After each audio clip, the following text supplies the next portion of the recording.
Alhamdulillah wassalatu wassalamu ala Rasulillah wa ala alihi wa sahbihi wa mawalah wa la hawla wa la quwata illa billahi wa ba'du. Baik, kita lanjutkan kajian kita, masih membahas tafsir dari surah At-Takwir, dan kita masuk pada ayat ke 15 dan seterusnya. Kita baca ayatnya.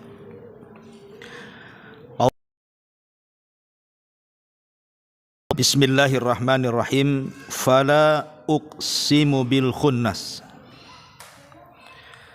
al jawaril kunnas, wal laili idza as'as, was subhi idza tanaffas. Fala uqsimu bil khunnas, aku bersumpah demi al khunnas.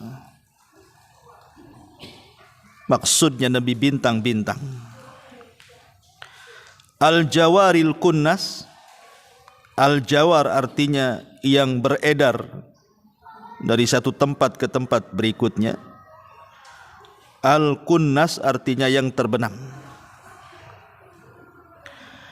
Wal laili idza as'as, demi malam idza apabila as'as telah larut dan menjadi gelap. Was subhi idza tanaffas, was subhi dan demi waktu subuh, idza tanaffas apabila telah menyingsingkan sinarnya. Baik. Di dalam Al-Quranul Karim, kalimat fala uqsimu ini banyak sekali. Fala uqsimu bimawaqi'in nujum, la uqsimu biyaumil qiyamah, wa la uqsimu bin nafsil lawwamah. Kemudian di sini juga fala uqsimu bil khunnas.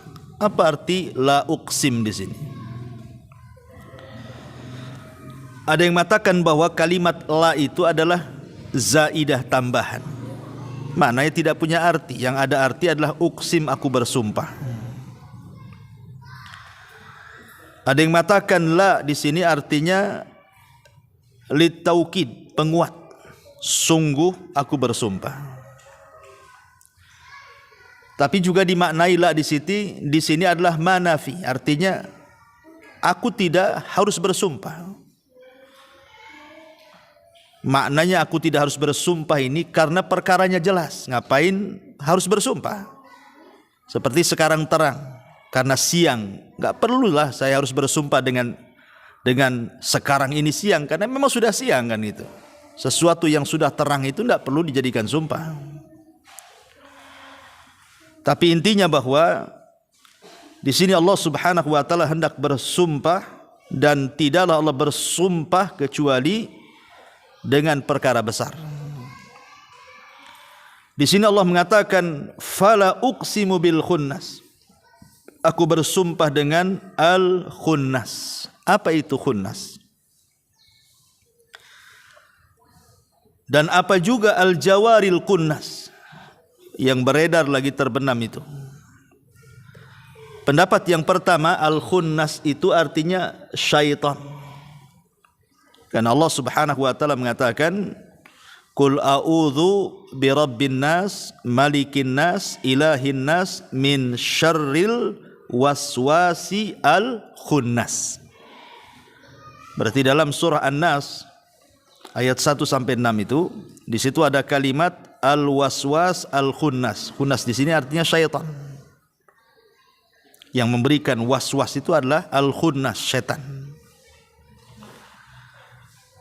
Al-jawaril kunnas, yang beredar dan terbenam, artinya setan yang terkadang muncul, terkadang pergi. Kapan setan pergi? Apabila kita berlindung kepada Allah Subhanahu wa taala. Wa imma yanzaghannaka minasyaitani nazghun fasta'idz billahi innahu huwas samiul alim. Dan jika setan datang menggodamu, maka berlindunglah kepada Allah Subhanahu wa taala. Sesungguhnya Dia Maha mendengar lagi Maha mengetahui. Jadi kalau kita diganggu setan, kemudian kita isti'adzah, maka setan akan pergi. Atau dengan membaca Al-Quran. Karena Nabi SAW mengatakan, inna syaitana yanfiru minal baitil ladzi tuqra'u fihi suratul Baqarah.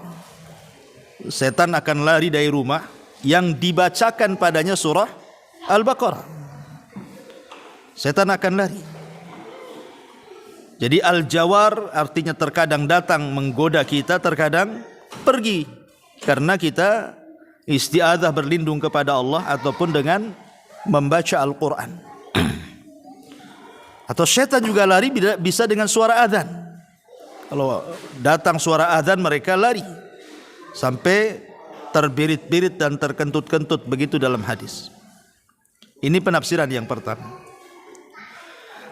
Penafsiran yang kedua, karena al-khunnas itu kan artinya yang tersembunyi gitu. Dan setan itu kan tersembunyi, tidak nampak. Penafsiran yang kedua, kalau kita berburu di hutan, terkadang nampaklah itu binatang yang kita buru, terkadang disembunyi. Terkadang al-jawar nampak, terkadang al-kunnas dia sembunyi, atau bahasanya terbenam. Tapi pendapat yang kuat wallahu alam bahwa al-khunnas di sini adalah bercerita tentang bintang. Bercerita tentang bintang. Lalu di sana ada ayat yang mengatakan fala uqsimu bimawaqi'in nujum. Aku bersumpah dengan tempat jatuhnya bintang. Sementara di sini Allah mengatakan fala uqsimu bil khunnas. Aku bersumpah dengan bintang. Apa maknanya? Korelasi keduanya. Secara ilmiah, penelitian Bu, bahwa mawaqi'in nujum itu artinya tempat bintang atau orbit bintang di situ. Apabila bintang pergi, maka tempatnya itu bercahaya. Jadi bukan berarti kalau bintangnya pergi, tempat orbitnya di situ gelap, tidak. Tetapi justru kalau bintang pergi, tempatnya itu bercahaya, kan begitu. Kalau dalam ilmu fisika, itulah yang disebut dengan mawaqi'an nujum namanya. Mawaqi'in nujum. Makanya di sini Allah bersumpah dengan bintang. Al-jawaril kunnas yang terkadang beredar dan terkadang pula terbenam. Dan bintang sendiri sudah sering saya ulang-ulang di antara fungsi.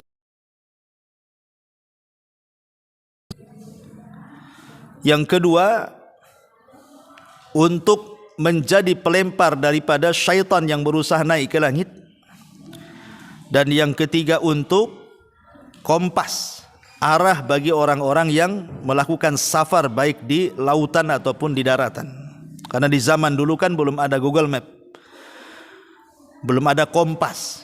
Jadi orang-orang dulu itu menentukan arah itu kalau malam menggunakan bintang, kalau siang menggunakan gunung. Kalau siang kan tidak ada bintang, terpaksa lihat gunung mereka. Tapi kalau malam gunung tak nampak, makanya kemudian dijadikan alat untuk mencari arah itu biasanya menggunakan bintang. Karena bintang itu ada mawaqi'in nujumnya. Kemudian Allah Subhanahu wa taala mengatakan al-jawaril kunnas.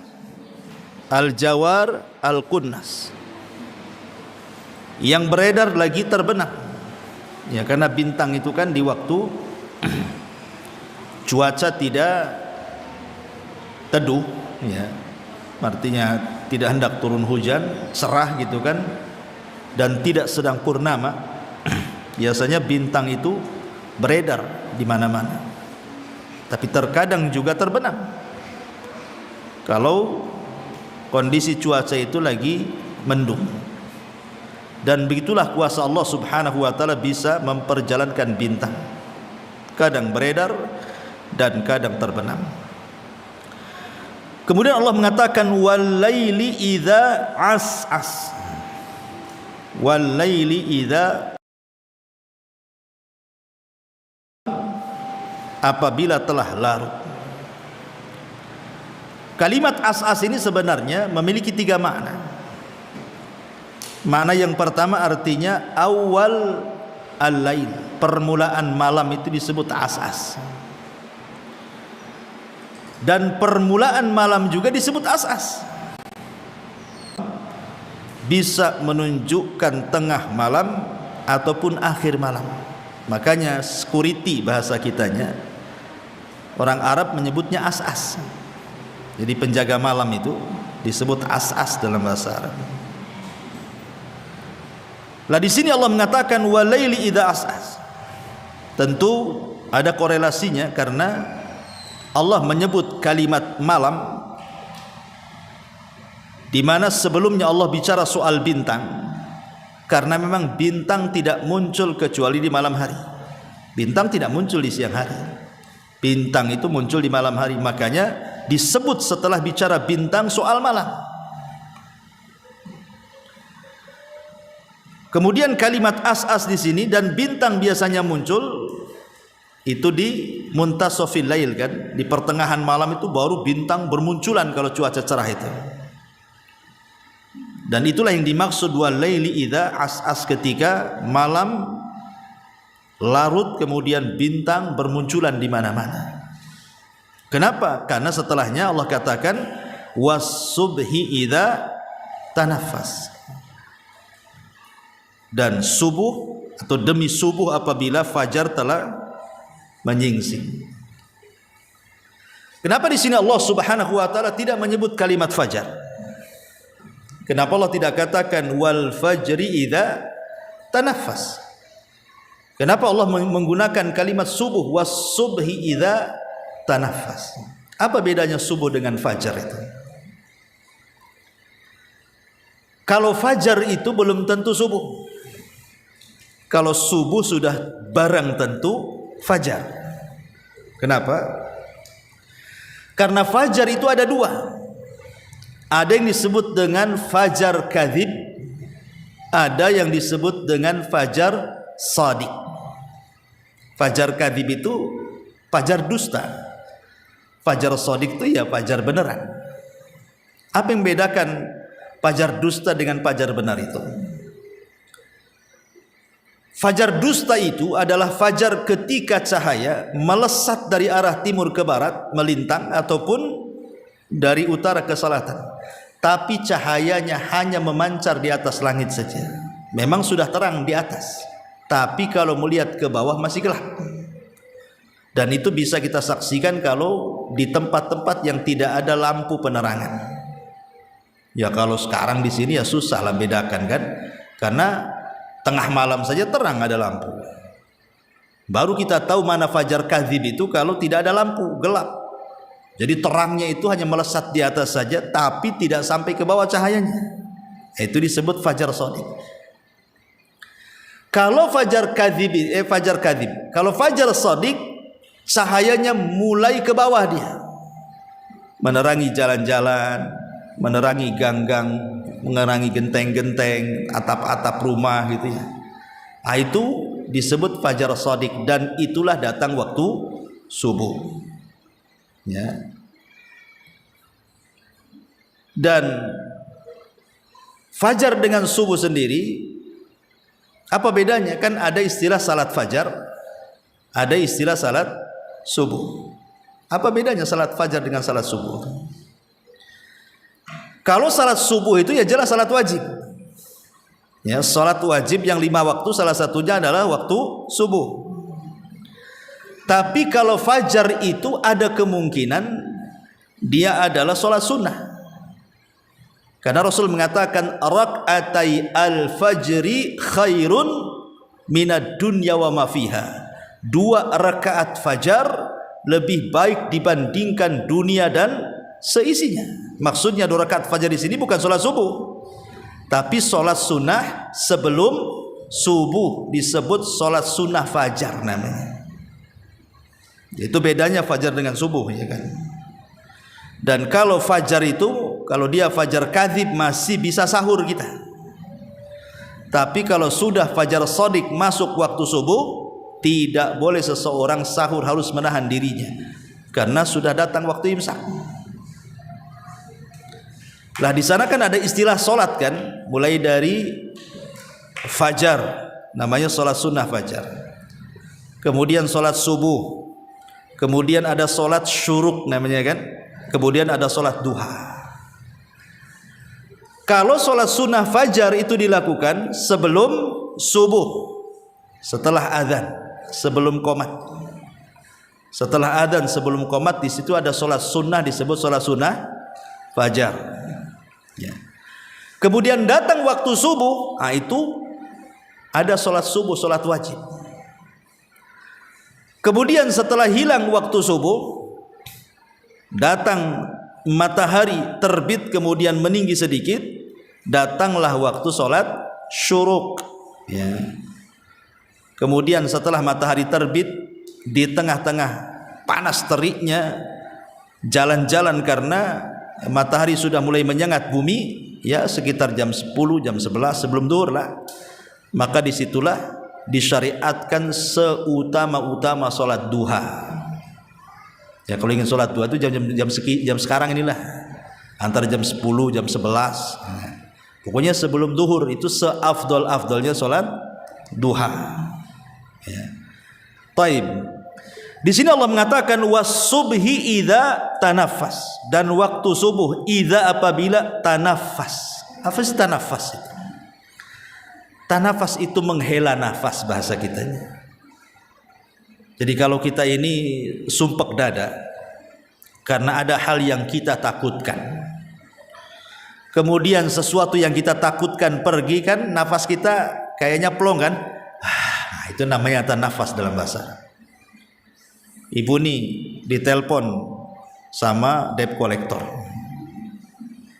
awas jangan kemana-mana, jam 10 saya ke rumah. Oh itu kan ibu dah deg-degan tuh, nggak ada duit mau dibayar, udah ketakutan kan, agak sumpek dada ini. Ditunggu sampai jam 12 tak datang, kemudian telepon, nggak jadi minggu depan lagi, maka ibu akan plong adanya. Itulah namanya disebut, bahasa Arab disebut tanafas namanya. Ya, merasa plong dadanya, bisa bernafas, itu dalam bahasa Arab disebut tanafas. Kenapa subuh itu dibilang tanafas?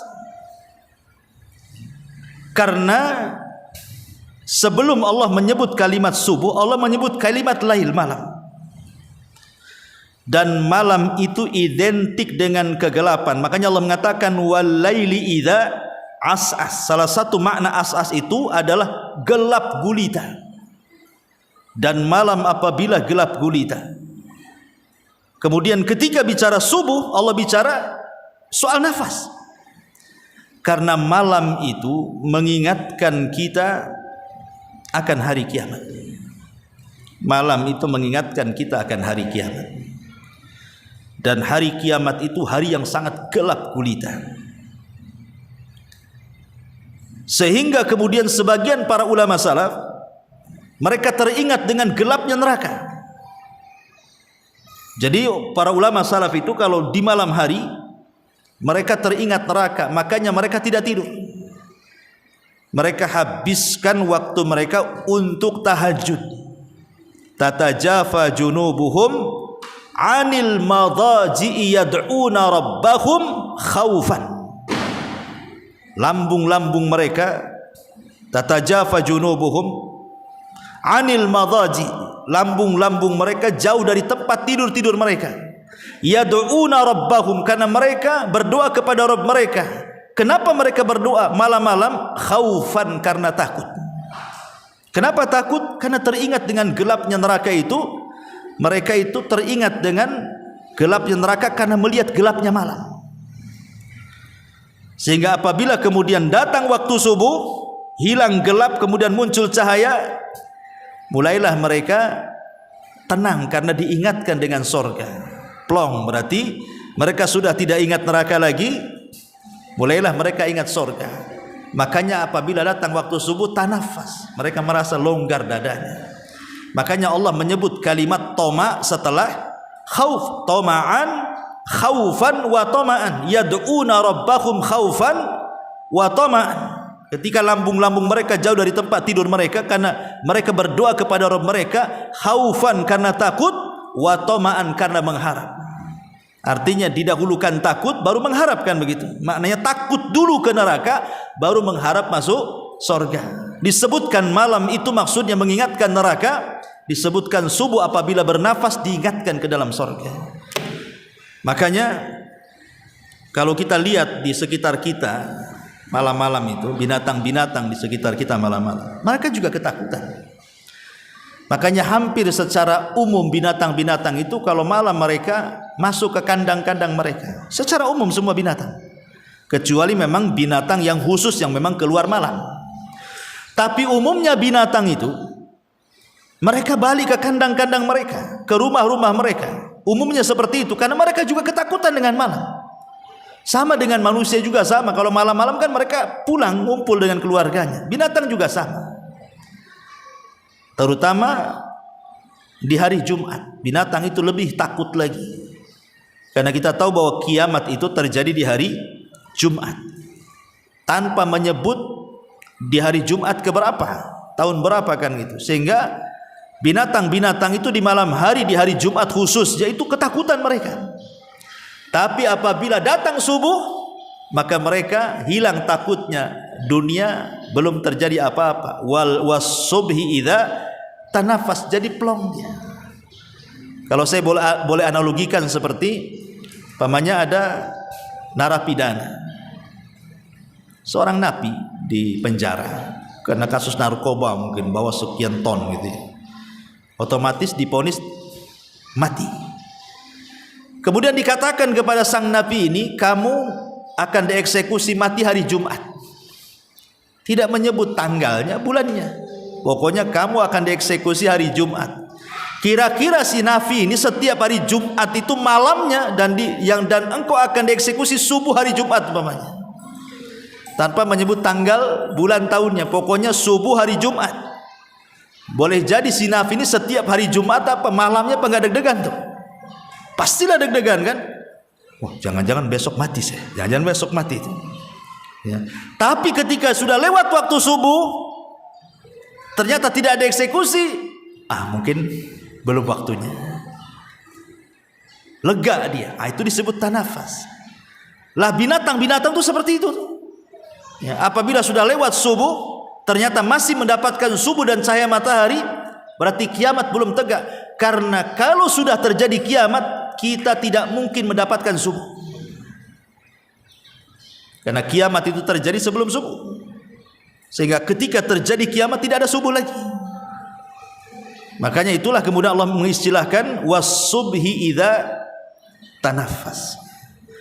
Dan terlebih-lebih nafas subuh itu, hawa angin subuh itu ada sebaik-baik nafas, sebaik-baik hawa yang Allah kirimkan di waktu pagi. Makanya kalau kita lihat sejarah Bu, sahabiah, istri-istri para sahabat,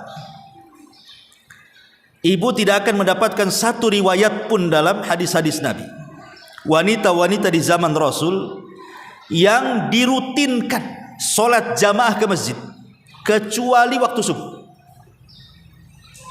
Mereka merutinkan hampir subuh, mereka tiap subuh wanita-wanita di zaman sahabiah itu, di zaman Nabi, mereka jamaah bersama Rasul ke masjid. Dan itu riwayat yang paling banyak. Ya, jadi tidak ada riwayat wanita-wanita di zaman Rasul yang merutinkan sholat jamaah bersama Rasul itu kecuali di waktu subuh. Kenapa? Kenapa tidak disebut di waktu yang lainnya? Sementara kan tidak ada larangan wanita itu sholat jamaah di waktu manapun, bisa zuhur, asar, maghrib, subuh, isya, kan itu boleh kapan saja, tidak dilarang, asal memenuhi syarat kan gitu. Bahkan wanita yang dilarang sholat berjamaah saja dilarang dalam Islam. Kata Rasulullah, tamnau ima Allah masa jidallah, jangan kau larang wanita-wanita kalian datang ke masjid-masjid Allah, kan begitu. Maka jawabannya, karena wanita-wanita sahabiah di zaman Rasul itu tahu bahwa nafas subuh itu adalah nafas yang membawa kesehatan badan. Makanya mereka itu menjadikan waktu subuh itu sebagai waktu riyadhah, olahraga. Mereka keluar dari rumah menuju masjid jalan kaki, kemudian mereka pulang dari masjid ke rumah juga jalan kaki, dan masih di waktu subuh. Jadi mereka mengambil hawa, nafas waktu subuh itulah yang kemudian menyehatkan badan-badan para sahabat. Makanya ibu kalau ingin olahraga ya waktu subuh tuh, ya habis sholat subuh, itulah mau jalan. Disitulah hawa terbaik yang Allah kirim ke bumi, yang disebut dalam hadis Nabi SAW sebagai hawa soba. Jadi ada yang disebut dengan angin soba namanya. Dan itu berdasarkan hadis Nabi SAW, nusirtu bis soba wa uhlikatil adu biddabur. Jadi aku ditolong, kata Rasul, dengan adanya angin pagi, sebagaimana kaum Ad dihancurkan dengan adanya angin sore. Jadi angin yang paling baik, nafas yang paling baik, hawa yang paling baik itu di waktu pagi, bukan sore hari. Itu waktu yang paling bagus itu untuk mencari kesehatan dengan olahraga. Karena angin inilah yang menolong Nabi SAW saat peperangan. Kita lihat dalam surah Al-Adiyat, Allah mengatakan apa? Wal adiyati dhabha fal muriyati qadha fal mughirati subha. Apabila para sahabat menyerang itu, maka mereka menyerang musuh di waktu subuh. Dan Rasul tidak pernah menyerang di waktu selain subuh. Rasul kalau menyerang sebuah kaum, maka Rasul akan menanti waktu subuh. Rasul tidak pernah menyerang siang, sore, apalagi malam, tidak. Rasul kalau menyerang musuh itu di waktu subuh. Kenapa Nabi SAW menyerang di waktu subuh, dan ini sunnah dalam peperangan?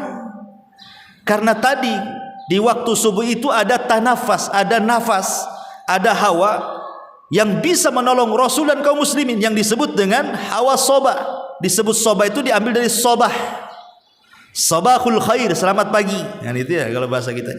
Maka disebut angin soba namanya. Kata Rasul, nusirtu bis soba, aku ditolong dengan angin pagi. Makanya Nabi itu kalau sudah mengumpulkan pasukan nih malam-malam tuh, kemudian mau menyerbu, maka telinga Rasul akan berusaha peka, ada nggak suara azan di tempat yang akan diserang itu. Kalau ada suara azan berarti negeri itu negeri Islam, Rasul tidak jadi nyerang.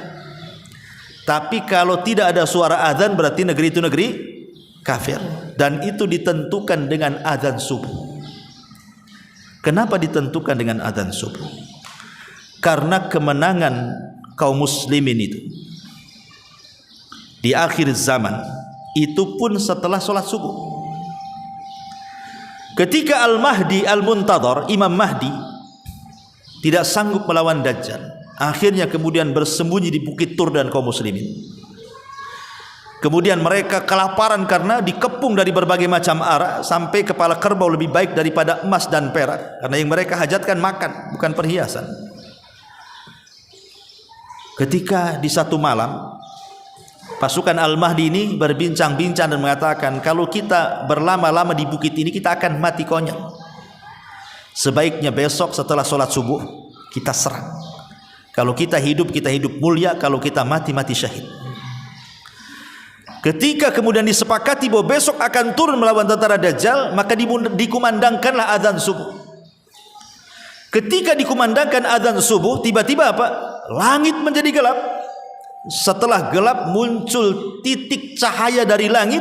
Rupanya cahaya yang muncul dari dua malaikat yang mengapit Isa bin Maryam, turun dari langit. Kemudian setelah sampai di Menara Putih di Damaskus sana, maka Isa langsung menemui pasukan Al-Mahdi sebelum qomat sholat. Ketika Isa sampai saja, orang-orang kenal. Dari mana mereka kenal Isa? Ketemu aja tidak? Ya tentu dari hadis-hadis Nabi. Mereka kenal siapa Isa. Makanya ketika dikumandangkan qomat, Imam Mahdi mengatakan kepada Isa, taqaddam ya ruhallah, maju wahai ruhullah, maksudnya jadi imam untuk kami sholat. Tapi Isa menolak dan mengatakan, setiap kaum itu ada pemimpinnya, maka engkaulah pemimpinnya wahai Al-Mahdi. kaulah jadi imam. Maka Imam Mahdi menjadi imam, Isa pun menjadi makmum di belakang bersama kaum muslimin. Kemudian selesai sholat, maka Isa membariskan semua pasukan, kemudian mengusap satu persatu wajah-wajah pasukan Al-Mahdi ini. Dan hebatnya Isa menyebutkan derajat tingkatan mereka di sorga. Maka berbahagialah orang-orang yang diusap oleh Isa kala itu, karena tidak dijelaskan mereka masuk sorga, tapi dijelaskan tingkatan mereka di sorga. Otomatis masuk sorga lah kalau disebutkan tingkatannya. Kemudian Isa mengatakan, aku akan memberikan kepada kalian 3 pilihan. 1, kalian tidak perlu berperang. Aku akan berdoa kepada Allah agar Allah mengirimkan bencana supaya si Dajjal dan pasukannya terkena bencana Allah tanpa harus diserang, mereka mati. Atau yang kedua, biarkan aku berdoa kepada Allah supaya Allah mengirim pasukan lain yang bukan kalian. Biarlah pasukan itu yang akan bertempur melawan Dajjal, dan pasti Allah menangkan. Atau yang ketiga, kita turun sama-sama, kita lawan Dajjal. Aku yang akan memimpin kalian dan Al-Mahdi, dan aku pastikan tentara orang-orang Yahudi pengikut Dajjal itu tidak sanggup mengangkat senjata mereka, dan kalian bisa langsung menyerang mereka. Adapun Dajjal, aku yang akan membunuhnya. Maka turunlah pasukan itu. Maka ketika Dajjal melihat Isa bin Maryam, akhirnya kabur, dikejar ke utara, ke selatan, ke timur, ke barat, sampai akhirnya Dajjal terdesak di sebuah tempat di tengah-tengah Israel. Ya, disitulah kemudian Dajjal tidak bisa lagi mengelak dari Isa bin Maryam. Maka ketika Dajjal tidak bisa mengelak dari Isa bin Maryam, maka Isa mengeluarkan tombaknya, kemudian membunuh Dajjal dan memenggal kepalanya. Kemudian kepalanya diletakkan di tombak tersebut, dikasih tahu kepada orang Yahudi, ini pimpinan kalian sudah mati. Ketika Dajjal mati di tangan Isa bin Maryam di satu tempat namanya Babil Lut, maka kemudian orang Yahudi ketakutan. Ketika ketakutan itulah keberanian mereka hilang, sehingga kaum muslimin tinggal menyerang mereka tanpa ada perlawanan. Sehingga mereka ada yang sembunyi di batu. Batu mengatakan, hei muslim, ini Yahudi sembunyi di belakang saya, bunuh dia. Dia sembunyi di pohon, semua pohon bisa bicara. Tidak ada makhluk Allah kecuali bisa bicara dan memberitahu persembunyian orang Yahudi, kecuali satu pohon yang memang Allah takdirkan tidak memberitahu, disebut Gharqad namanya. Gharqad inilah yang sekarang dikembangbiakan orang-orang Israel. Hadis ini bocor kepada mereka, sehingga mereka menanam Gharqad sampai hari ini. Yang ingin saya katakan, bagaimana Allah menangkan tentara Isa bin Maryam dan tentara Al-Mahdi melawan Dajjal. Kapan itu terjadi? Selepas sholat subuh. Kan peristiwanya selepas sholat subuh. Makanya ada pernyataan jenderal Israel, saya lupa namanya, ya, dia mengatakan kalau seandainya orang-orang Palestina itu sholat subuh sebanyak sholat Jumat, kalau seandainya orang Palestina itu mereka sholat subuh dan jemaahnya sebanyak sholat Jumat, dan itu setiap hari, tentu Israel akan tumbang dengan mereka, katanya. Artinya seolah-olah tahu bahwa kekuatan kaum muslimin itu ada di sholat subuh, ya. Makanya kenapa sholat subuh itu disebut sholat wusta oleh sebagian ulama tafsir, ketika Allah mengatakan hafidhu ala salawati was salatil wusta wa qumu lillahi qanitin. Jagalah oleh kalian 5 waktu sholat, terutama wusta, sholat pertengahan. Sebagian tafsir mengatakan maksudnya sholat pertengahan itu maksudnya sholat asar, tapi ada juga yang berpendapat maksudnya subuh. Adapun yang berpendapat asar, karena nasnya memang disebutkan asar. Kata Rasulullah, ketika Nabi perang Khandaq kemudian diserang sehingga Rasul harus menjaga parit karena takut musuh masuk ke dalam kota. Rupanya musuh terus menyerang sampai waktu maghrib, Rasul belum sholat asar. Ketika masuk waktu maghrib, betul-betul masuk waktu maghrib, Rasul baru sholat asar. Berarti sholat asar di luar waktunya tuh. Rasul marah dan mengatakan, mala Allahu kuburahumun nar. Semoga Allah memenuhi kuburan-kuburan mereka dengan api karena mereka sudah mengakhirkan sholat wusta. Jadi Rasul menyebutnya asar dengan wusta. Ini satu pendapat. Pendapat yang kedua, wusta di situ subuh artinya. Kenapa? Karena hanya satu-satunya sholat yang disebut sholat pertengahan itu hanya subuh. Karena subuh nggak ada gandengannya. Kalau duhur ada gandengannya asar. Kalau maghrib ada gandengannya isya. Kalau subuh mau dijama dengan mana? Tidak bisa dijama. Subuh tidak bisa ditarik ke isya atau ditarik ke duhur. Yang bisa menarik-narik itu hanya duhur ke asar atau asar ke duhur, atau maghrib ke isya atau isya ke maghrib, kan gitu. Subuh tidak bisa ditarik-tarik dia. Tidak ke belakang, tidak ke depan, tidak ke subuh, tidak ke duhur. Maka disebut tengah-tengah tuh. Ya, sebagian ulama mengatakan subuh itu sholat wusta, dan itulah yang kemudian Allah menghendaki kita menjaganya. Hafidhu ala salawati was salatil wusta. Jaga oleh kalian 5 waktu salat, terutama salat subuh atau salat asar. Dan siapa yang menjaga 2 salat ini dijamin masuk surga. Kata Rasul, man hafadhu ala baradaini, duanya disebut wusta. Ya. Bahkan pernah saya ceritakan kalau tidak salah kepada ibu-ibu kisah tentang Anas Ibnu Malik radhiyallahu anhu.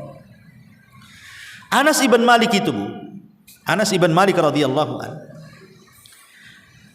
ketika tergabung dalam tentara pasukan pembebasan Qadisiyah di masa Amirul Mukminin Umar bin Khattab radhiyallahu anhu. Maksudnya Qadisiyah ini membebaskan Baitul Maqdis, menyerang Persia. Ada satu kota. Kota itu di bawah Persia. Di bawah Persia, namanya Tustar. Kota Tustar itu masih di bawah kekuasaan Persia. Dan orang-orang Persia itu terbiasa meniru orang-orang Romawi. Jadi sebuah kota itu suka dibuat benteng sama mereka. Jadi dikelilingi benteng tuh kotanya itu. Itulah orang-orang Persia meniru orang-orang Romawi membuat benteng. Jadi setiap kota itu dibuat benteng supaya musuh tidak mudah masuk. Lah pasukan Anas ibn Malik radhiyallahu an dan sahabat yang lainnya ketika menyerang Tustar itu tidak bisa dirobohkan bentengnya. Tidak bisa. Berkali-kali mereka merobohkan benteng, hampir mengalami kekalahan kaum muslimin. Kenapa? Karena hampir 1,5 tahun lebih, kurang lebih 1,5 tahun. Mereka mengepung kota itu loh, tidak bisa dihancur-hancurkan tuh kota itu. Bayangkan 1,5 tahun bukan waktu sebentar. Mengepung kota itu, bisa saja kaum muslimin tanpa diserang kalah dengan habisnya pembekalan, kan gitu ya. Karena orang perang kan harus makan, harus minum, ya, atau mungkin harus ada kesehatan kan. Ini 1,5 tahun itu benteng tak roboh-roboh tuh, hampir kalah. Subhanallah, takdirkan tepat waktu subuh benteng itu roboh, bisa dijebol kaum muslimin. Sementara mereka belum sholat subuh. Ini kan bingung nih. Kalau mereka sholat subuh duluan, tentu benteng itu akan dijaga lagi. Ya kan begitu. Kalau mereka menerobos masuk dan ini kesempatan, tentu mereka meninggalkan subuh. Ini kan dilema nih para sahabat nih kan. Kalau masuk, meninggalkan subuh. Kalau melaksanakan subuh, ini kesempatan 1,5 tahun nunggu benteng roboh. Sekarang sudah roboh nih. Itulah yang buat dilematis para sahabat itu. Tapi mereka melihat bahwa ini kesempatan 1,5 tahun mengepung, ini kesempatan benteng sudah roboh. Akhirnya mereka pun beristihad masuk berperang habis-habisan. Subhanallah, waktu pengepungan yang cukup lama 1,5 tahun itu bisa dimenangkan dalam waktu sesingkat-singkatnya, hanya kurang lebih 3 jam saja. Tustar jatuh ke tangan kaum muslimin. Masalahnya sahabat belum sholat subuh, matahari sudah terbit. Itu masalahnya ya. Akhirnya kemudian setelah dimenangkan kaum muslimin, barulah mereka sholat subuh di luar waktu, persis seperti Rasul sholat asar di luar waktu. Ketika perang Ahzab tadi saya sudah katakan, Rasul sholat asar di waktu maghrib. Ini sholat subuh setelah terbit ya. Sebenarnya secara hukum tidak ada masalah, karena ini kan konteksnya perang. Mereka juga mengikuti Nabi pernah sholat asar di maghrib. Secara hukum fikih tidak ada masalah, ini darurat ya. Tapi tidak bagi para sahabat, terutama Anas ibn Malik radhiyallahu anhu. Anas ibn Malik apabila diingatkan tentang perang Tustar, Bu, selalu menangis, seolah-olah janganlah ku ingatkan perang itu. Harusnya sebuah kemenangan itu kan dikenang kan. Ibu kalau berhasil sebuah masalah, kalau ditanyakan senang tuh. Ya. Kalau ibu membangun rumah sendirian, ditanya soal rumah kan ibu pasti bangga tuh, karena sayang bangun. Ya. Tapi Anas ibn Malik ini justru suksesi perang itu kalau diingatkan Tustar, tidak suka dia, karena dia langsung menangis dan tangisannya tidak bisa dihentikan. Jadi ditanya oleh sahabat ini, wa mayubkika ya Anas, apa yang membuat engkau menangis? Bukankah ini kemenangan? Harusnya kalau diceritakan kemenangan itu tersenyum, tertawa bangga, menang kita. Kenapa kau menangis kan itu? Maka Anas bin Malik radhiyallahu mengatakan, yang aku tangisi bukan kemenangan. Bukan itu yang aku tangisi, bukan karena kita menang perang. Yang aku tangisi karena kita tidak melaksanakan subuh tepat waktu. Bayangkan, peristiwa tidak subuh tepat waktu itu hanya satu kali bagi para sahabat. Hanya satu kali saja. Sementara kita nih, sholat subuh di luar waktu itu berkali-kali kan Bu. Ibu kurang tidur, rupanya ketiduran jam 3, bangun pula jam 3. Tidur jadi jam 3 ke jam 3 tuh. Ya. Itu hampir kita ini selalu kan, ketiduran nanti jam 7 bangun, jam 8 bangun. Selalu tuh, bukan sekali dua kali saja itu, berkali-kali boleh jadi di antara kita kan gitu. Itu yang masih ada tanggung jawab sholat. Kalau nggak ada tanggung jawab sholat, mana bodoh kan itu. Mau sholat nggak sholat terserah kan gitu ya. Hari-hari mungkin subuh ditinggalkan dia. Tapi lihat bagi para sahabat, padahal sholat mereka itu sah karena darurat, dan itu pernah dilakukan Nabi, bukan perkara salah. Tapi Anas bin Malik kepikiran apabila disebut Tustar menangis bukan karena kemenangan perang, tapi karena dia pernah meninggalkan subuh di luar waktu. Itu hebatnya itu keimanan para sahabat. Hanya satu kali, tapi kalau selalu diingatkan menangis. Kita ini mana menangis, Bu? Malah dibuat bahan ketawaan. Kenapa kemarin tak subuh? Hehehe katanya. Kan itulah kita ini, Bu. Malah ketawa hehehe gitu ya. Bukannya menangis. Ya, itulah keimanan kita dengan sahabat itu memang jauh. Makanya wajar kalau seandainya ibu punya gunung emas diinfakkan, itu tidak bisa menandingi keimanan para sahabat. Ya, makanya Abdullah ibn Umar itu sudah saya ceritakan kan, kalau dia tidak salat jamaah saja, dia sholat tapi tidak jamaah karena telat, bukan karena tidak datang, karena telat. Maka malam harinya tidak akan tidur, dia habiskan qiyamul lail sebagai apa? Tebusan karena dia telat salat jamaah. Padahal enggak, dia tetap datang ke masjid, cuman sudah buyar kan itu ya. Itu saja ditebus kesalahannya dengan menghidupkan satu malam suntuk. Nah, itulah para sahabat luar biasa. Syahidnya di sini bagaimana di mata para sahabat itu sholat subuh luar biasa bagi mereka, dan itulah yang menentukan kemenangan. Maka di sini Allah mengatakan was-subhi idza tanaffas. Dan subuh apabila mengeluarkan nafas. Artinya subuh itu apabila memancarkan terangnya, ya. Dan kalau sudah subuh hilang, pasti bumi ini terang. Tapi kalau fajar hilang, belum tentu terang, karena boleh jadi fajar dusta, ya. Tapi kalau subuh hilang pasti terang. Kalau fajar hilang belum tentu terang, boleh jadi bisa malam. Dan subhanallah, di dalam ayat yang lain Allah Subhanahu wa taala dalam surah Al-Mudaththir, Bu, ayat 33. Allah mengatakan wal laili idz adbar. Wal laili idz adbar. Tetapi ketika menyebutkan waktu subuh dalam surah At-Takwir ini, was-subhi idza tanaffas. Dalam ayat yang lain, was-subhi idza asfar. Asfar itu maksudnya akhir subuh. Awal subuh disebut golas, masih gelap, itu awal subuh. Kemudian waktu subuh, ya. Kemudian waktu asfar. Asfar ini sudah mulai terang tapi belum terbit matahari, ya kan? Belum terbit matahari kan kadang-kadang sudah terang tuh. Nah, itu akhir waktu subuh disebut asfar namanya. Dan Allah mengatakan was-subhi idza asfar, dan demi subuh apabila sudah terang. Terang karena akhir waktu subuh disebut asfar. Perhatikan dua ayat ini. Ketika Allah Subhanahu wa taala menyebut kalimat malam, walaili idh adbar. Tapi ketika menyebut waktu subuh, Allah katakan was-subhi idza asfar. Yang ingin saya katakan, Bu, kalimat idh dan idza. Idh itu menggunakan apa? Sukun. Idh, sukun kan? Bulat-bulat itu sukun namanya. Idh, sukun. Kalau idza menggunakan fathah itu disebut harokat. Harokat fathah. Ada fathah di atas, ada kasrah, ada dhammah, itu disebut harokat namanya. Tapi kalau kosong gitu ya, itu disebut sukun. Kalau ada tulisan bahasa Arab, kok di situ ada berbentuk bulat, itu disebut sukun. Tapi kalau ada harokat fathah, dhammah ataupun kasrah disebut harokat fathah, harokat dhammah. Sukun itu apa artinya, Bu? Sukun itu artinya tenang. Sukun itu artinya tenang. Harokat itu artinya bergerak. Ya.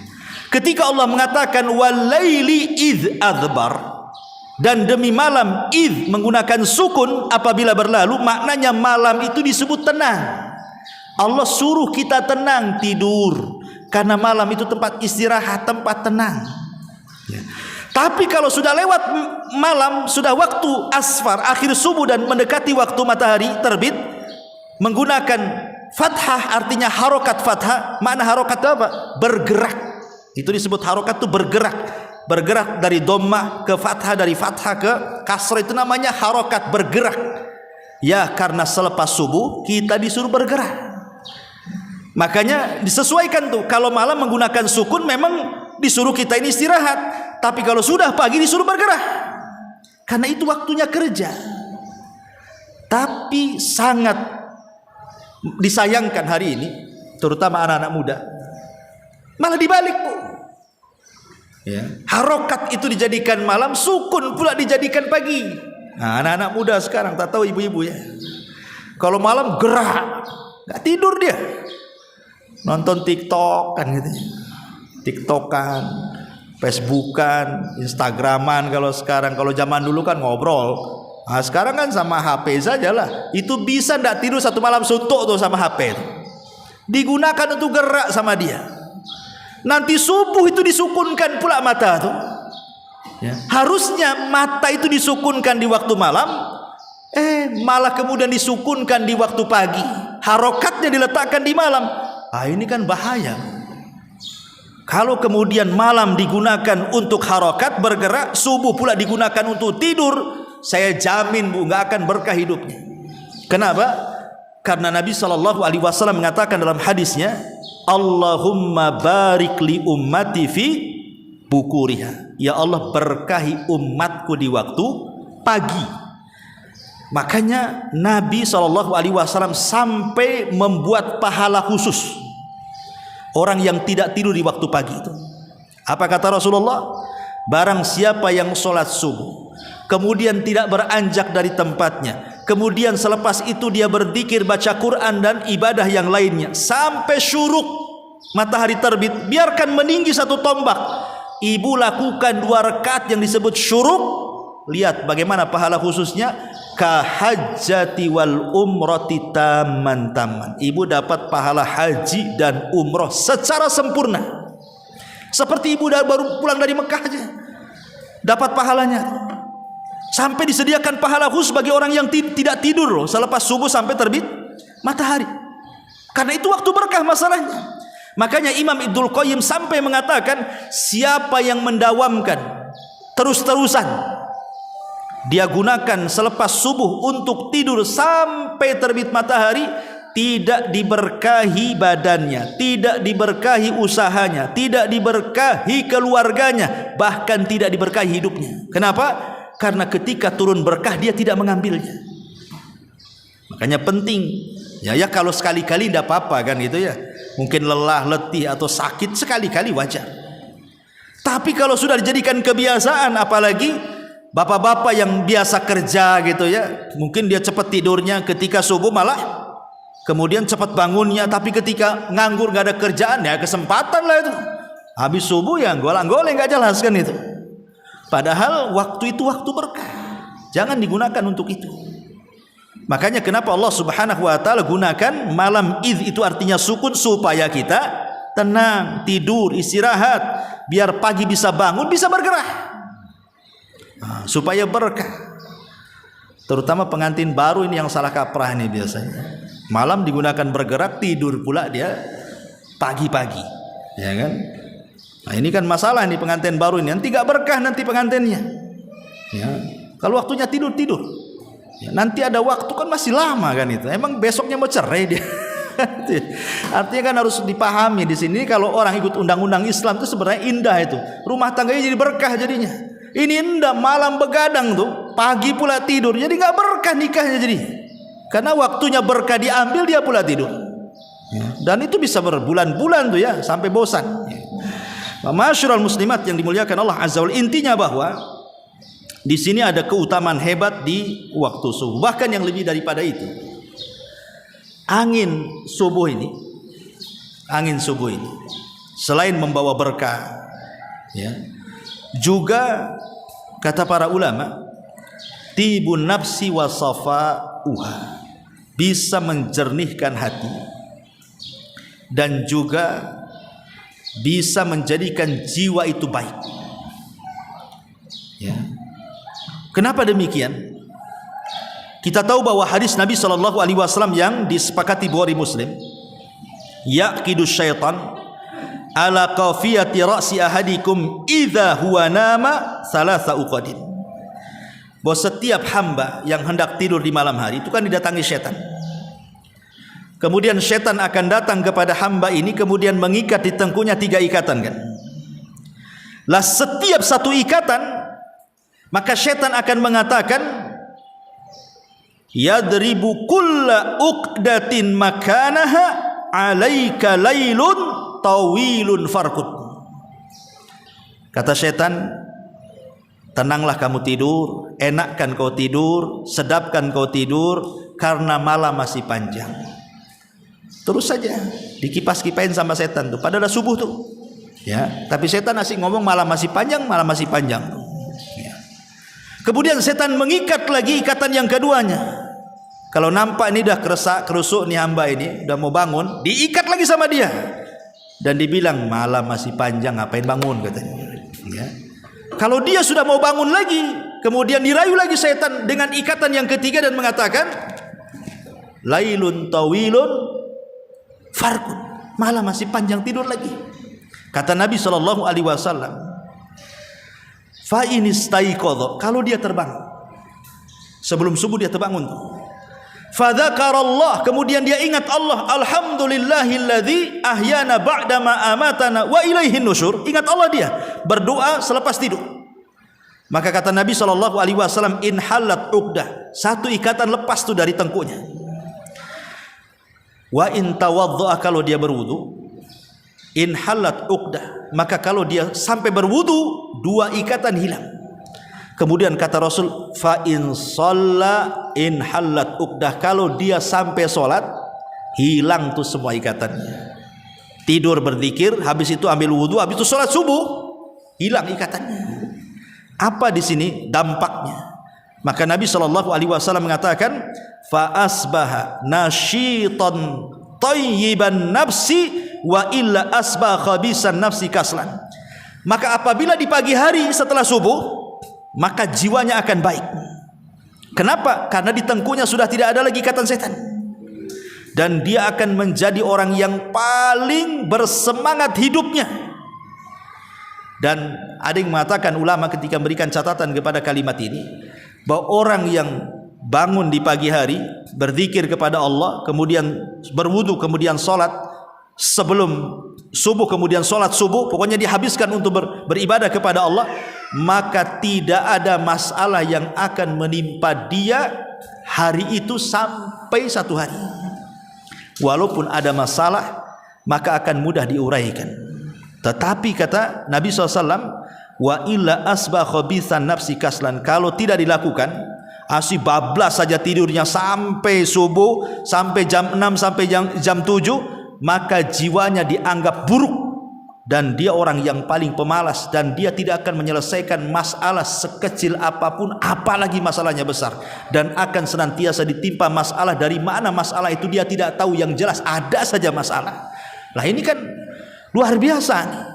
Ya, kalau orang paham di balik waktu subuh, rupanya di situ bisa menjadikan kehidupan kita lebih baik. Dan kita bisa rasakan, ya, waktu saya jelaskan kepada ibu keajaiban tidur itu, ya, kalau kita mengikuti tidur Nabi Shallallahu Alaihi Wasallam yang disebutkan dalam surah Al-Muzammil itu, qumil laila illa qalila nisfahu aw inqus minhu qalila aw zid alaihi warattilil qur'ana tartila.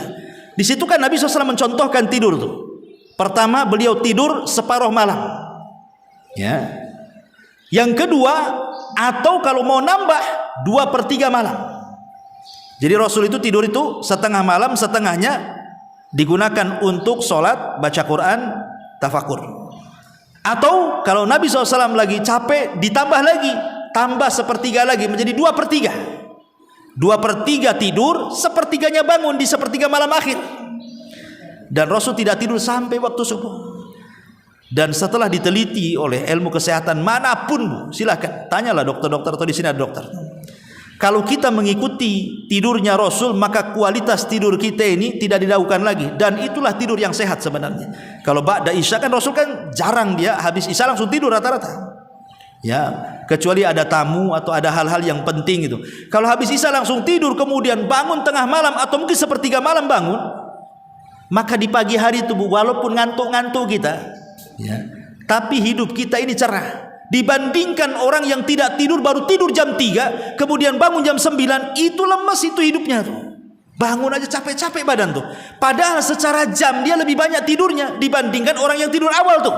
Kenapa? Karena kualitas tidur akan berbeda ketika kita mencontoh Nabi dengan ketika tidak mencontoh Nabi. Itu yang menjadikan kenapa Nabi itu tahu bahwa di waktu pagi itu waktu berkah. Makanya disuruh tidur awal supaya berkahnya dapat. Tapi kalau di tidur akhir mana dapat berkahnya? Yang ada lewat berkah lah kan gitu. Ya, makanya lihat orang-orang kafir itu yang mengejar dunia. Mereka kadang-kadang jam 4 subuh itu udah ke pasar. Itu orang-orang kafir itu. Seolah-olah mereka tahu itu di waktunya waktu berkah kan. Mereka jam segitu itu mereka sudah seliwar-seliwar cari duit itu. Makanya mereka dikasih apa yang mereka inginkan di dunia saja, tapi di akhirat kan nggak dapat, karena mereka hanya dunia saja. Tapi orang yang beriman sebenarnya akan dapat dua tuh. Selain dapat dunia, dapat berkah akhiratnya. Tapi itu yang tidak dipahami oleh kaum muslimin. Was-subhi idza tanaffas, ya. Wallahu a'lam. Saya kira sampai di sini. Ini sudah hampir 10:30. Tapi sebelum saya tutup, silakan kalau ada yang bertanya. 1, 2.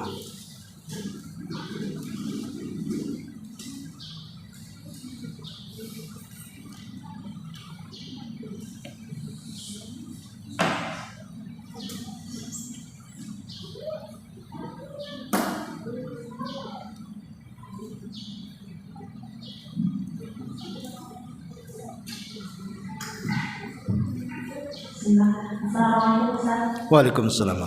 Yang mau Anda tanyakan adalah, jika orang-orang Yahudi saat ini pada faktanya mereka memberikan antisipasi seperti memperbanyak pohon buah tadi, Ustaz, apakah mereka juga mengimani hadis-hadis yang ada dalam agama kita, dan yang mereka kan merupakan ahli kitab, Ustaz? Apakah mereka juga mengimani apa yang ada dalam ajaran kita dan sunnah-sunnah yang lain juga, Ustaz? Iya. Alhamdulillah, orang Yahudi itu paham dengan kebenaran. Di zaman Nabi, tokoh-tokoh Yahudi itu sekelas Huyai ibn Akhtab dan yang lainnya itu paham bahwa Rasul itu memang Rasul. Nabi Muhammad itu Rasul. Makanya satu hari ketika Rasul hijrah dari Mekah ke Madinah dan tinggal di Kuba, Huyai ibn Akhtab itu, dan Huyai ibn Akhtab itu ayahanda Sofiyah, salah satu istri Nabi. Bapaknya musuh Nabi, namanya Huyai ibn Akhtab, tokoh Yahudi besar Bani Quraidah. Jadi dia datang dengan saudaranya untuk mengintai nabi yang ada di Kuba. Kemudian dicocokkan dengan yang mereka baca dalam Taurat mereka. Rupanya cocok. Kata saudaranya kepada Huyai, ya Huyai, huwa, apakah itu benar dia? Apakah itu benar dia, katanya. Kata Huyai, iya benar. Ciri-cirinya ada pada dia dan dia seorang nabi. Kata saudaranya, ya Huyai, kalau engkau sudah tahu dia nabi, apa kita harus ikut dia? Kata Huyai, tidak. Kita akan perangi dia selama jiwa berada di raga, katanya. Sudah tahu kebenaran malah bersumpah memerangi. Itulah tokoh Yahudi. Makanya di zaman Rasul tidak ada orang Yahudi masuk Islam kecuali sedikit. Tokohnya aja kecuali sedikit. Satu, Abdullah ibn Salam aja yang masuk Islam. Selebihnya mana ada. Makanya Rasul mengatakan kalau 10 tokoh Yahudi masuk Islam di Madinah, satu dunia orang Yahudi pasti masuk Islam. Tapi Allah takdirkan tidak hanya satu dari 10 tokoh itu yang masuk Islam, Abdullah ibn Salam. Artinya Yahudi itu diberikan kecerdasan di atas rata-rata dibandingkan yang lainnya. Karena mereka paham dengan kebenaran, paham dengan kitab yang mereka baca. Tapi karena hasad dan kesombongan mereka, mereka tidak mau ikut. Itu masalahnya. Orang Yahudi tahu, tapi tak mau ikut. Makanya mereka dilaknat karena punya ilmu tapi tidak diamalkan. Allah mengatakan ghairil maghdub. Ya, bukan orang-orang yang dilaknat maksudnya orang Yahudi, waladhdallin maksudnya orang yang tersesat Nasrani, karena Nasrani tak punya ilmu tapi justru banyak beramal kan gitu ya. Makanya mereka sesat. Beramal tanpa ilmu sesat, berilmu tanpa amal dikutuk, maghdub. Ya, maka penafsiran ghairil maghdubi alaihim waladhdallin itu artinya maghdub Yahudi, dzalin itu Nasrani artinya. Makanya kita katakan amin. Ya Allah, ijabahlah doa saya. Jangan seperti Yahudi dan Nasrani. Kita punya ilmu dan berusaha mengamalkannya. Karena Yahudi punya ilmu tak mau mengamalkan, Nasrani pula beramal tak punya ilmu. Yang satu terkutuk, yang satu tersesat. Nah gitu ya.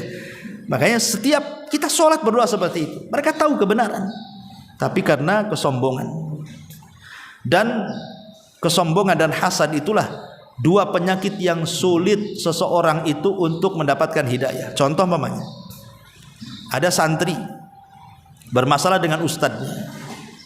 Mungkin ustadznya masih nasihat, tidak terima dia. Ya. Akhirnya tak mau ngaji lagi dengan ustadz. Padahal dia tidak dirugikan secara materi. Ya, tidak rugikan. Mungkin bagi dia ini ustadz ini nggak benar, nggak berapa. Tapi kalau sudah jelaskan tak bisa. Akhirnya tak mau ngaji. Ya. Karena sudah tidak suka tak mau ngaji. Ketidaksukaannya itu tak tahu kenapa.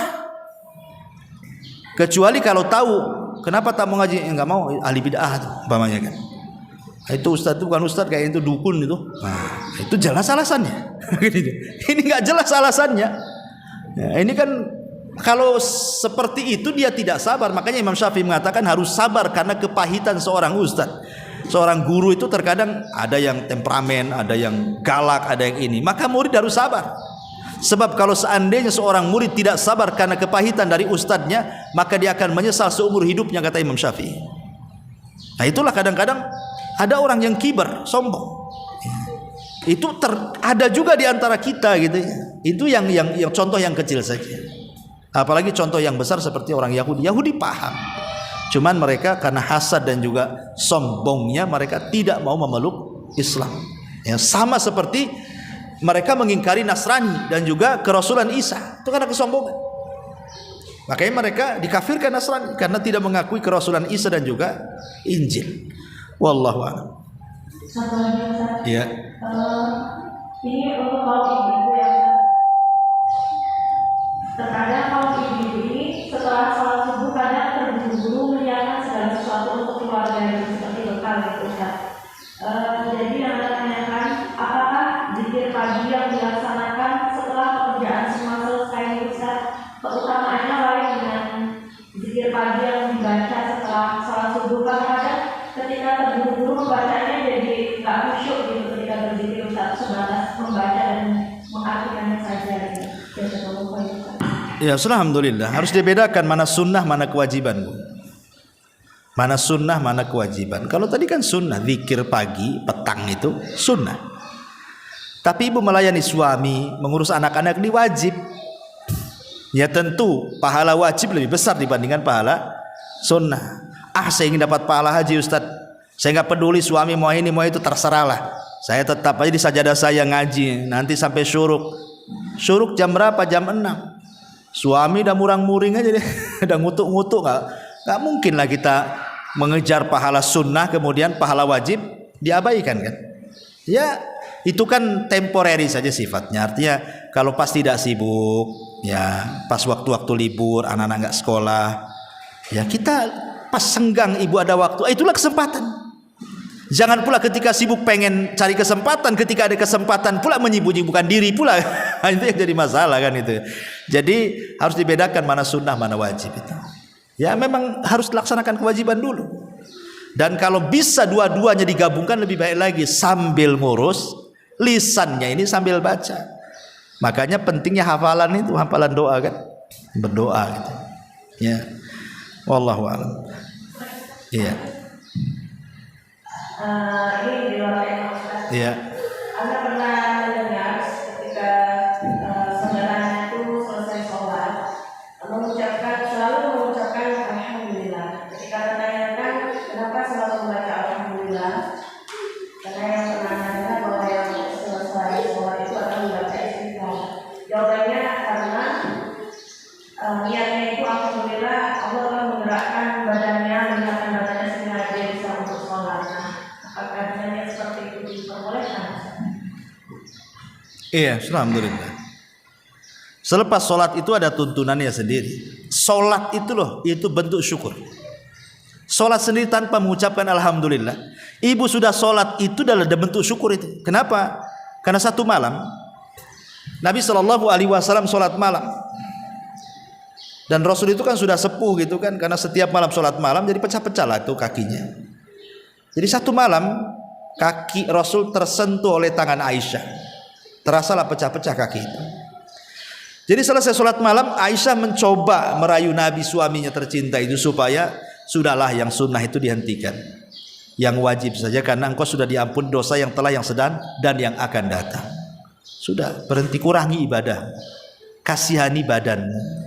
Ini kakimu sudah retak-retak. Itu sayangnya Aisyah kepada Nabi. Tapi Rasul mengatakan di hadapan Aisyah, ya Aisyah, afala akunu abdan syakura. Wahai Aisyah, salahkah diriku kalau seandainya saya menjadi hamba Allah yang bersyukur. Jadi kalimat salahkah aku menjadi hamba yang bersyukur, bersyukur di sini artinya dengan melaksanakan qiyam al-lail. Jadi solat itu hakikat syukur, sebagaimana puasa itu hakikat sabar. Ya, makanya kenapa kemudian tanpa mengucapkan alhamdulillah saja sudah solat itu kita sudah bersyukur dengan badan kita, maksudnya ya. Kalau dengan sedekah kan dengan harta kita bersyukurnya. Ya. Tapi kalau memang mengucapkan alhamdulillah boleh, tapi jangan diletakkan di waktu yang tidak seharusnya diucapkan. Karena habis sholat itu ada tuntunan sendiri, membaca istighfar 3 kali kan itu ya. Kemudian mengucap Allahumma antas salam minkas salam tabarakta ya dzal jalali wal ikram. Itu zikir paling pendek, Bu. Kalau ibu buru-buru tidak bisa zikir panjang, minimalnya inilah yang dibaca. Astagfirullahaladzim, astagfirullahaladzim, astagfirullahaladzim. Allahumma antas salam wa minkas salam tabarakta ya dzal jalali wal ikram. Sudah, berangkat. Kalau kepepet ibu nggak bisa zikir, itulah paling pendek zikir. Jangan sama sekali tidak beristighfar dan memuji Allah Subhanahu wa taala. Karena itu kan 2 kalimat yang luar biasa, satu meminta ampun dan 2 memuji Allah. Minta keselamatan, minta ampunan dan minta keselamatan. Tapi kalau ada waktu ya baca semuanya, tasbih, takbir, tasbih, ayat kursi dan begitu seterusnya. Tapi kalau selepas sholat membaca alhamdulillah boleh. Ya, alhamdulillah itu, tapi alhamdulillah yang memang kita diucapkan, kan kita disuruh mengucap alhamdulillah 33 kali. Kenapa mesti alhamdulillah itu yang diucapkan? Nanti juga akan diucapkan itu. Kan takbir tasbih 33, ya kan? Kemudian tahmid alhamdulillah 33, takbir 34 kan itu. 100 atau yang mengatakan 33 kemudian digenapkan dengan la ilaha illallah menjadi 100. Jadi masalahnya apa? Tapi kalau dikhususkan alhamdulillah langsung selepas sholat, yaitu perlu dalil, karena namanya ibadah yang sifatnya tauqifiyah, terima jadi, itu kan harus ada dalilnya. Dan tanpa mengucapkan alhamdulillah, solat itu juga bentuk syukur. Dan ketika wirid setelah solat pun ada ucapan alhamdulillah. yang dibaca 33 kali itu. Kenapa dikhususkan sendiri? Alhamdulillah satu kali sendiri habis sholat, nanti diulang lagi dengan alhamdulillah yang 33 kali kan. Nanti lebih jadi ucapan alhamdulillah jadi 33 jadi 34 jadinya. Melebihi angka jadinya nantinya. Jadi itu perlu dalil yang seperti itu ya. Ya. Sholat tadi itu untuk sholat sunnah kan juga dibaca Sholat wajib. Iya. Kalau sholat sunnah kita bisa yang lain berdoa. Berdoa masalah, kita ada masalah apa dengan tetangga, dengan suami, dengan anak, dengan ekonomi, dengan badan. Berdoa habis sholat sunnah. Itu kalau habis sholat wajib ada doa ibadah. Doa ibadah itu doa rutinitas yang harus dibaca. Namanya wirid sholat. Nah, kalau habis sholat sunnah itulah doa masalah. Ibu kan banyak masalah sepanjang hidup ini. Masalah ibu apa? Itulah minta habis sholat sunnah. Angkat tangan. Karena kalau doa ibadah itu rutinitas tidak perlu angkat tangan, ya. Yang disunnahkan mengangkat tangan itu kalau ada masalah, itu lakukan habis sholat sunnah. Ya, ibu mau apa gitu, ya minta apa, mintalah habis sholat sunnah. Wallahu a'lam. Ya. Waalaikumsalam.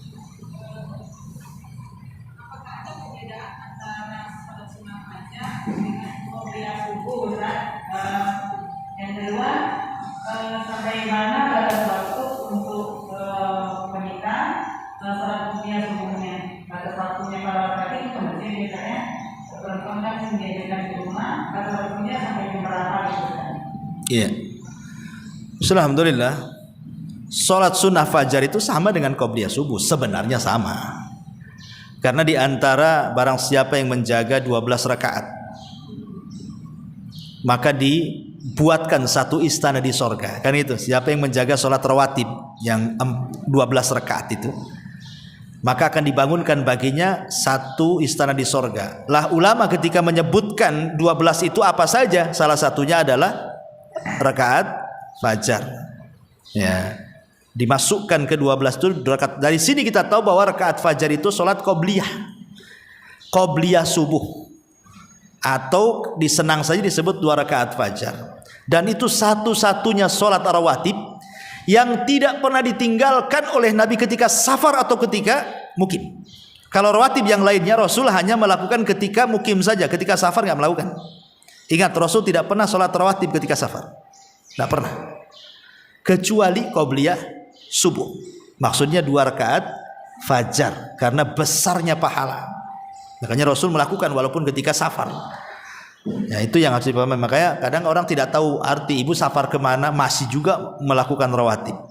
Ya, Rasul tidak pernah melakukan rawatib ketika safar, kecuali cuma satu, ya, rawatib qobliyah subuh saja, atau disebut dengan 2 rakaat fajar. Makanya dilakukan setelah adzan sebelum qomat. Kalau sebelum adzan itu bukan 2 rakaat fajar, itu witir namanya atau tahajud maksudnya ya. Kalau belum adzan subuh ibu sholat 2 rakaat itu masuk ke tahajud, bukan ke sholat sunnah fajar. Sholat sunnah fajar itu lakukan setelah adzan. Adzan dulu subuh, nah, kemudian di antara adzan dan qomat, disitulah waktu sholat 2 rakaat fajar yang besar pahalanya itu. Nah, itu harus dipahami. Kemudian adapun perempuan yang di rumah, ya selama masih ada waktu sholat subuh, umpamanya ibu kesiangan nih, anggap saja sudah qomat, ibu baru bangun. Ya, karena kan wanita disyariatkan di rumah dan masih adalah waktu umpamanya dengan sholat fajar dan subuh, ya buat dua-duanya. Tapi kalau mepet nggak bisa, jangan. Kalau mepet jangan. Kalau sampai menghilangkan waktu subuh, jangan mendahulukan yang sunnah, meninggalkan wajib. Subuh saja. Tinggal diqodho 2 rakaat fajarnya kapan? Di waktu syuruk.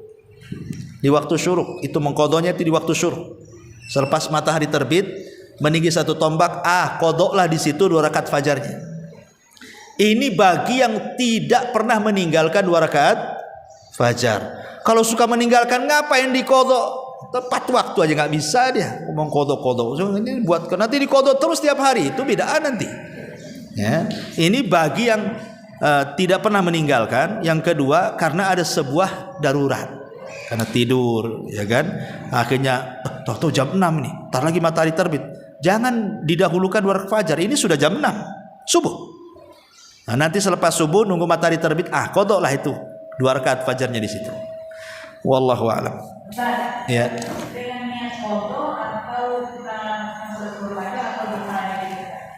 Ya di situ qadha yang dibolehkan. Lain dengan kalau sholat subuh yang bablas waktunya, pamannya bangun jam 6, bangun jam 7 itu kan tepat matahari. Dia belum subuh, memang itu waktunya. Karena Rasul yang mengatakan barang siapa yang tidur atau terlupakan dari sholat, maka sholatlah ketika ingat. Itulah waktunya kata Nabi. Nah, tapi ini kan tidak, memang betul-betul dia tidak bisa melaksanakan, makanya diqadha. Seperti witir juga sama kan itu. Boleh mengqadha selepas subuh. Kalau dia memang senantiasa melakukan satu hari kemudian meninggalkan. Nah, bisa diqadha setelah subuh kan itu. Nah, tapi kalau memang sudah jam 6 ya tidak bisa. Ya, ambillah qadha 2 rakaat fajarnya selepas syuruk matahari. Nah, begitu uraian ulama fikih, wallahu a'lam. Baik, sampai di sini saja. Subhanakallahumma bihamdika, asyhadu an la ilaha illa anta, astaghfiruka wa atubu ilaik.